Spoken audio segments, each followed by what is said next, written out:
Coucou, bienvenue dans cette nouvelle vidéo. Aujourd'hui, je te propose de parler des démarches administratives, de tout ce qui concerne l'administration et qui est engendré du coup par le décès de ton amoureux. C'est une réalité, en fait. Ici, principalement, moi, dans mon travail, je parle beaucoup du deuil, du cheminement, du deuil, de ce voyage qui nous permet de faire vraiment au cœur de nous-mêmes, de cette opportunité qui nous offre de nous développer personnellement. Mais il y a tout ce côté administratif qui est réellement présent et existant quand on vient de perdre un être cher, et en l'occurrence, je dis son amoureux, alors qu'il s'agisse de son mari, de son conjoint. Alors, excusez-moi par avance si il y a des choses qui diffèrent peut-être un peu en fonction du statut justement, de si c'était ton mari ou si c'était juste juste, d'une façon très absolument pas péjorative, mais ou si c'était ton concubin. C'est-à-dire qu'il n'y avait pas de lien administratif justement, donc pas de lien de mariage ou pas de lien de Pacs. Peut-être que les démarches sont différentes.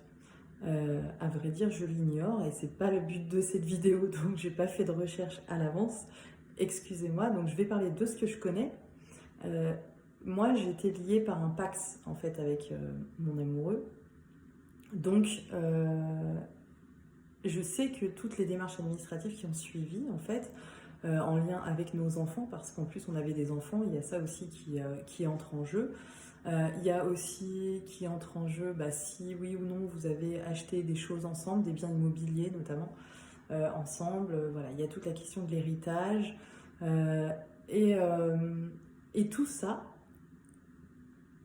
Moi, je sais que dans mon parcours personnel, toutes ces démarches administratives, ça a duré quand même pendant 1 an.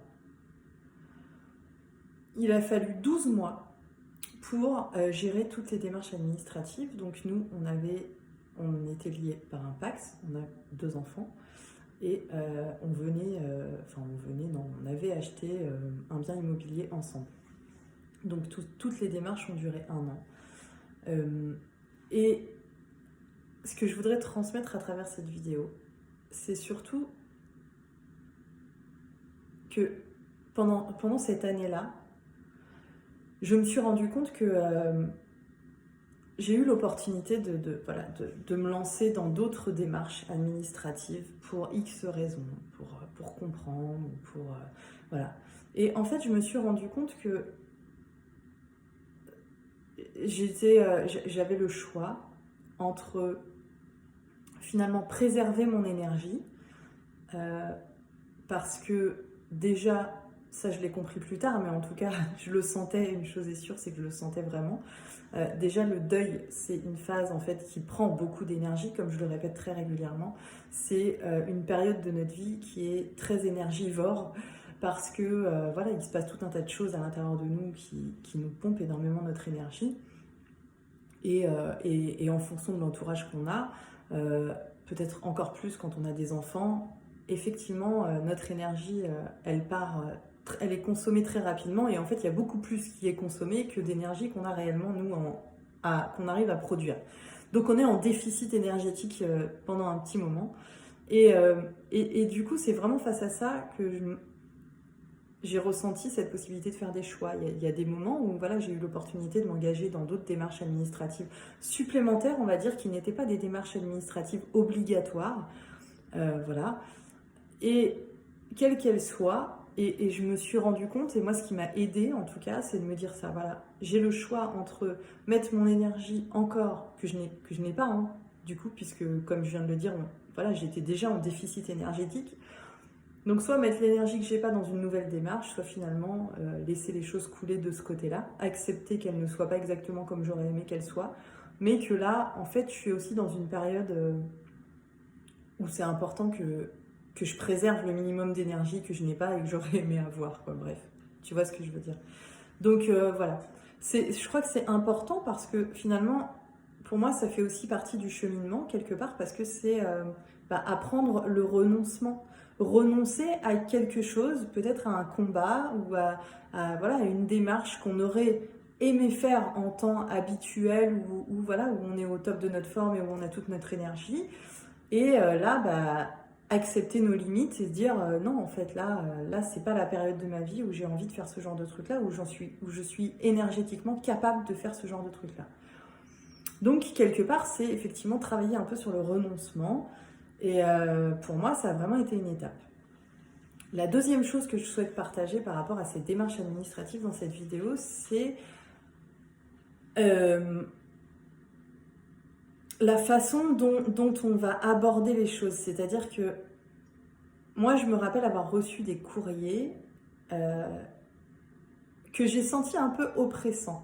Alors, on est dans une période où nous, en tant qu'endeuillés, on est particulièrement vulnérables.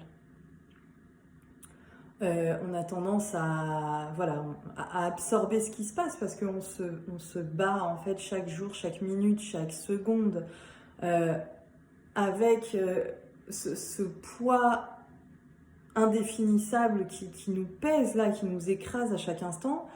Et par-dessus tout ça, on nous envoie des courriers pour régler des affaires obligatoires, hein, des notaires, des assurances, des trucs de la voiture, des trucs de téléphone, des trucs de je ne sais quoi, machin bidule. Moi, il y a eu le juge des tutelles. Et tous ces courriers-là sont écrits de façon, je sais pas, automatique, tu vois, comme s'ils sont tout le temps adressés à des robots et non pas à des êtres humains, en fait, hein, clairement. Et en fait, moi, j'avais ressenti ça comme vraiment quelque chose d'oppressant, quoi. Et peut-être ça a été accentué parce que j'étais dans une période vulnérable. Quoique aujourd'hui, où je me sens pas dans une période vulnérable, je me rends compte vraiment de ce système quand même où effectivement la menace, c'est quelque chose qui domine, quoi. Donc j'en parle ici, voilà, c'est posé. Je trouve que parfois, certains organismes nous écrivent sous forme de menaces. Et quand on est dans une période de deuil, on peut être facilement influençable et disons que ça peut rajouter à notre culpabilité ou à, tu vois, une sorte de pression supplémentaire qui vient s'ajouter et nous dire mais là il faut que tu fasses ça et puis en plus t'arrives pas à le faire, t'arrives pas à gérer et puis t'as ça à faire et puis t'as ça à faire et puis en plus on te traite... moi je sais que par rapport au juge des tutelles c'est quelque chose de compliqué, peut-être je ferai une vidéo à part sur le juge des tutelles parce que c'est vraiment particulier, hein. Voilà. Du coup, mon message, c'est ne te prends pas la tête, en fait. Voilà. C'est-à-dire que jamais il t'arrivera les pires malheurs du monde parce que tu ne réponds pas à un courrier à temps. Jamais tu seras banni de France parce que tu réponds pas au courrier à temps. Jamais on va tout fermer, tes comptes, tes machins, tes trucs, parce que tu réponds pas au courrier tout de suite, en fait. Il y a toujours des lettres de rappel, déjà. Et ensuite... c'est rare que les choses soient aussi dramatiques que ce qu'ils mettent dans les courriers ou que ce qu'ils veulent bien laisser croire, tu vois, dans les courriers. Donc, accorde-toi le temps, voilà, de vivre ce que tu vis, de ressentir ce que tu ressens, parce que, en fait, tu viens de perdre un être cher, t'es en deuil, et tu as le droit, et tu as suffisamment de choses qui pèsent sur tes épaules pour te rajouter une pression supplémentaire. Alors, attention, je ne dis pas fais comme si ces courriers n'existaient pas, ce sont des obligations, c'est important de les honorer et de faire les démarches qu'il est obligatoire de faire, on est d'accord. Par contre, je parle vraiment de la pression qu'on peut se créer autour de ces courriers-là et qui les induisent un peu de par leur tournure.